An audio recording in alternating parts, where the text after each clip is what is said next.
Hello guys.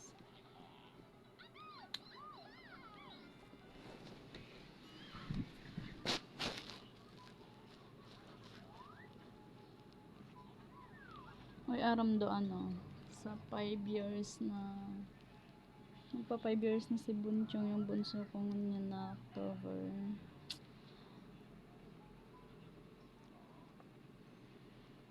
Nauko lang na dumanan ulit sa hospital itong resort kang sa iyang newborn. Pero update pa ako kan doktor kung makukaapan ninda. Nakatago dato sa bodega. 5 years na kaya. Kasalaan kang magurang. Hindi pa na ako kabasta. Si Iskay ko sa bunso ko kay Arka. Aileen ang mukha ko. Si Isko ka to 3 months. Parang hirap kumilos. Mas pa bawat pagiro mo ang kulog sa pagkatahi. Makulog sa tahi. Kaya siguro di ko naisip yung mga bagay na So pag uli mika to di ko na naisipan ko hon sa result. Mana sa bawat pagiro mo di ka talaga makahiro as in makulog. Tapos itong basta makulog siya. Tapos ngunyan kaya malima na ang aki ko ngunyan na October. Di pa siya nakataram. Nakataram lang siya mami, daddy, tapos no way. Yun lang. Tapos pag papasini ko siya kang mga pang-aki, mga kumelon, sunny bunnies. Yun, kung ano yung naririnig niya, yun ang kinakanta niya. 5 years na siya, di pa rin siya nakakaimik. Dapat kinder na siya, pero dahil di pa nga siya nakakaimik, kaya hindi ko pumano. Kaya gusto ko makuha yung result ng newborn siya.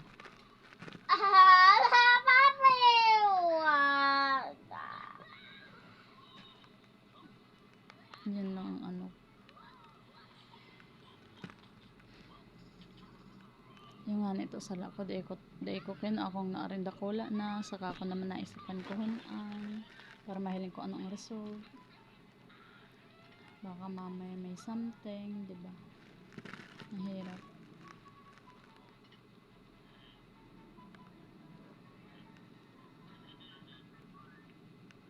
na dapat kinder na kutaan pa dahil magkasunod lang sinda ni ate niya, dahil sa ate niya ngunyan grade 1 na.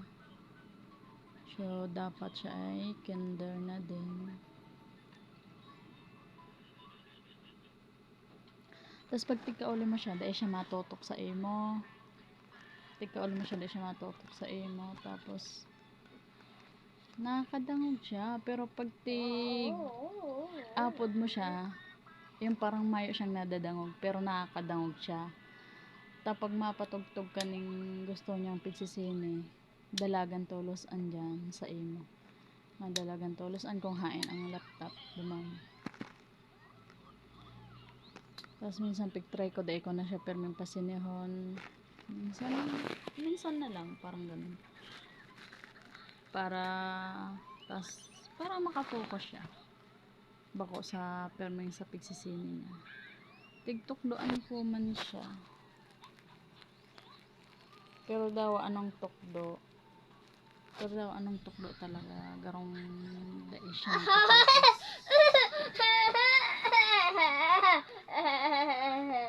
ay nadadaw nindong rebok naan siya yan sisini siya nagsisini ko ay pigpapasini ko siya ngunyan dahil lang halik kong hospital nga ni tamang ko ako takang result, pero sabi kan doktor update daw ako bukas kung makukuha, nakatagod ako yan sa bibig. Sana makuha na tapos okay ang happy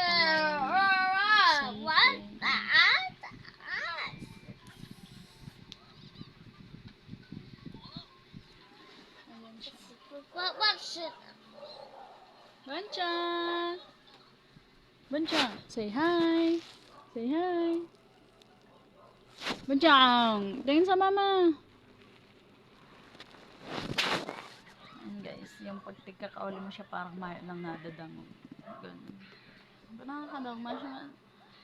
Minsan nakakaintindi man siya, minsan pag may time siya, pag nasa mall siya magdangog, yun.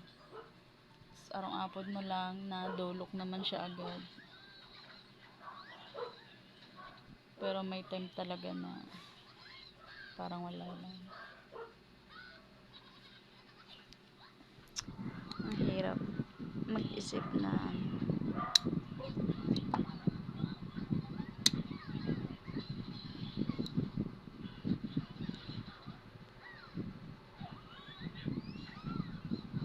pero sana pag na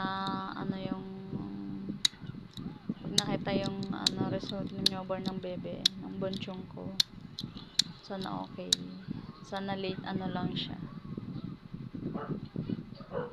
late ng pag-iimik, late ng pagsasalita.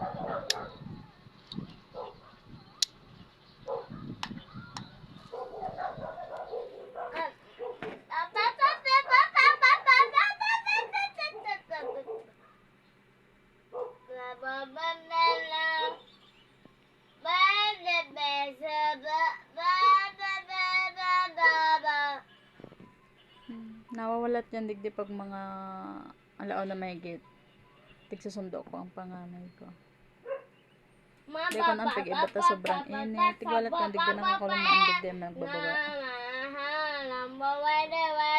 Pero pagmasundo man ko, pero syempre ang isip ko yung digdi sa aki ko. Syempre di ko kaiba, tapos may kaibahan. May man kayo mawala pa. Nasabi ko lang pamilya ko, mayo ko maano.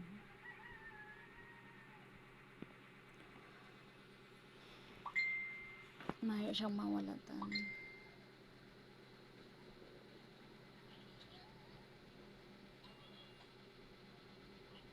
Mayo siyang mabantay. Ang luwas kay kang aki ko is 130. Mahali ko digdi mga 115. Tapos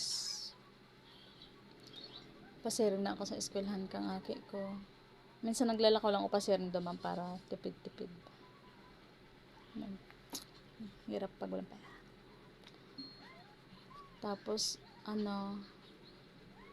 mauli kami sobrang init. May daraman kong jacket para sa aki payong syempre. Nagje-jeep man kami pauli.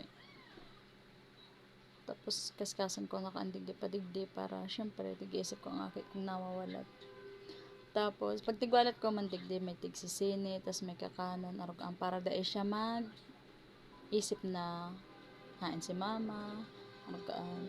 Tigwalatan ko siya digdi. Kakanon. Nagsisini niya.